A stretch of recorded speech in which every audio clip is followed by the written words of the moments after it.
अस्सलाम वालेकुम स्टूडेंट्स। आज हम चैप्टर 5 का नेक्स्ट टॉपिक स्टडी करेंगे,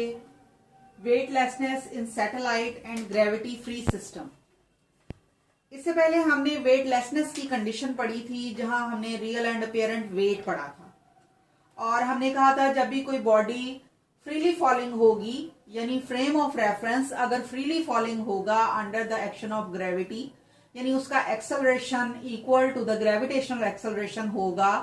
तो उसमें मौजूद जो भी चीज होगी वो वेटलेसनेस की कंडीशन को पूरा करेगी, यानी उसका अपीयरेंट वेट इक्वल टू 0 होगा। यानी हमने नतीजा ये निकाला था कि T 0 होता है अगर A इक्वल टू G हो for lift.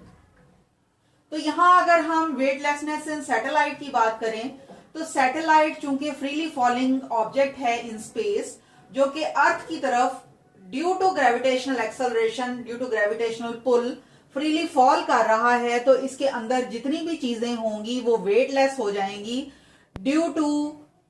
Acceleration equal to gravitational acceleration.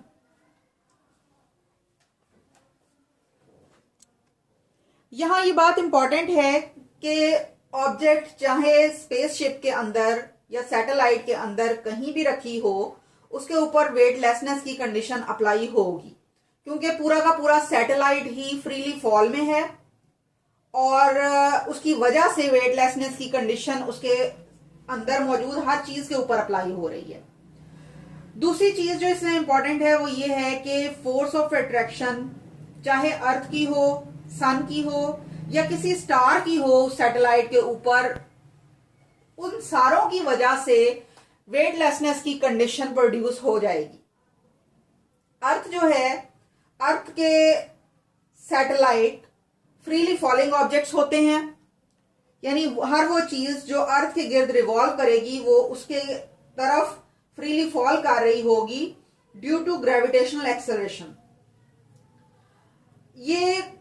पहले तो हमें सरप्राइजिंग लगती है बात, लेकिन अगर हम थोड़ा सा गौर करें और प्रोजेक्टाइल मोशन वाले टॉपिक को अपने जहन में रिकॉल करें, तो हमने वहां पढ़ा था कि अगर हम प्रोजेक्टाइल को शूट करेंगे parallel to the horizontal surface of the earth, अगर हम एयर फ्रिक्शन को निग्लेक्ट कर दें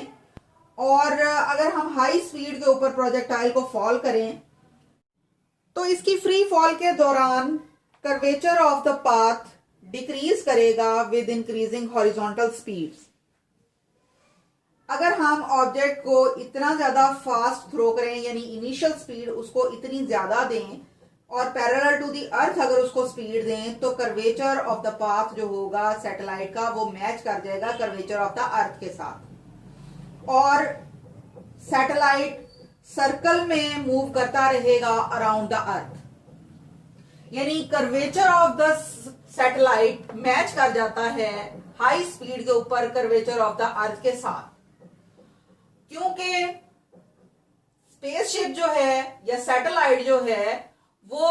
towards the centre of the earth accelerate कर रही है और इसका रेडियल एक्सेलरेशन है इक्वल टू जी, और चूंकि कर्वेचर ऑफ द अर्थ और curvature of the path of the satellite आपस में मैच कर गए हैं,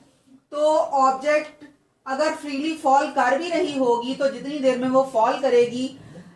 क्योंकि अर्थ भी मोशन में है, तो अर्थ उतना ही टाइम्स आगे मूव कर चुकी होगी, इस तरह से कि दोनों की सर्कुलर मोशंस आपस में मैच कर जाएंगी और स्पेसशिप हमेशा अराउंड द अर्थ मूव करता रहेगा। अब चूंकि स्पेसशिप जो है ये फ्रीली फॉलिंग ऑब्जेक्ट है और हर चीज जो उसके अंदर मौजूद है वो वेटलेसनेस की कंडीशन को सेटिस्फाई कर रही है, तो ऐसे सिस्टम को जहां पर वेटलेसनेस की कंडीशन होगी उसको हम कहते हैं ग्रेविटी फ्री सिस्टम, क्योंकि ग्रेविटी हर चीज को अपनी तरफ अट्रैक्ट करती है और अगर ग्रेविटी मौजूद ना हो यानी सिस्टम ग्रेविटी फ्री हो, तो वो वहां पर ऑब्जेक्ट्स का वेट ना होने के बराबर होगा, यानी कि वेट लेसनेस की कंडीशन वहां प्रोड्यूस हो जाएगी।